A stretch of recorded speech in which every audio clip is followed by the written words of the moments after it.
गरुडध्वजः मंगलम पुंडरीकाक्षो मंगलाय तनोहरी गुरुर्ब्रह्मा गुरुर्विष्णू गुरुर्देव महेश्वरः गुरुः साक्षात परब्रह्म तस्मै श्री गुरुवे नमः। आज या ठिकाणी भगवान पांडुरंगाच्या कृपेनं सद्गुरू भगवान बाबांच्या आशीर्वादानं आणि समस्त नागरगोजे परिवाराच्या अथक प्रयत्नातून आज या ठिकाणी भव्य दिव्य स्वरूपाची ही वास्तू उभारलेली आहे।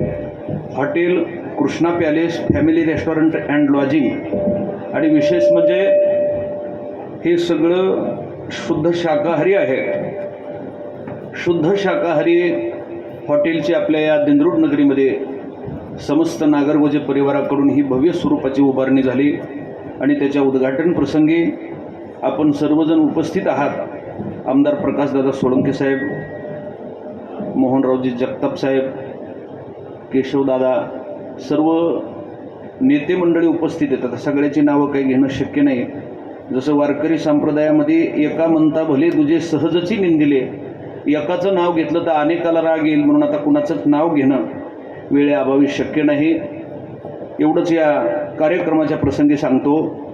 बाप्पांनी जसं सांगितलं, अगदी शून्यामधून भव्य दिव्य स्वरूपाची एक उद्योगधंद्यामध्ये समस्त नागरगोजे परिवाराची भरारी आहे आणि त्यातली त्यात ही पहिल्याच वेळेस, तसं तर मला वाटतं 2-4 वर्षा अगोदर हनुमंत बाप्पांनी मुकदमीचा व्यवसाय थोडा कमी करून पहिली धारूर या ठिकाणी शीतल मेडिकल आणि शीतल कलेक्शनची नवीन उभारणी केली।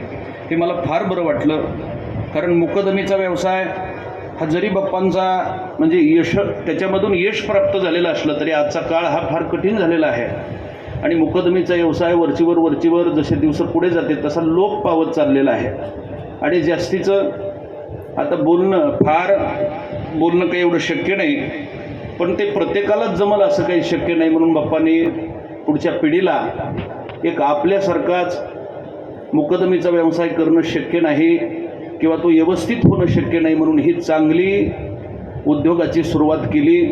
त्याबद्दल आज आपल्या सर्वांच्या वतीनं मी या हॉटेल कृष्णा पॅलेसला या उद्घाटनाच्या दिवशी पांडुरंगाकडे एवढीच प्रार्थना करतो की या नवीन व्यवसायामध्ये समस्त नागरगोजे परिवाराची फार भरभराटी हो अशी पांडुरंगाच्या चरणी, सद्गुरू भगवान बाबांच्या चरणी, सद्गुरू चंद्रशेखर बाबांच्या चरणी प्रार्थना करतो आणि थांबतो। रामकृष्ण हरी।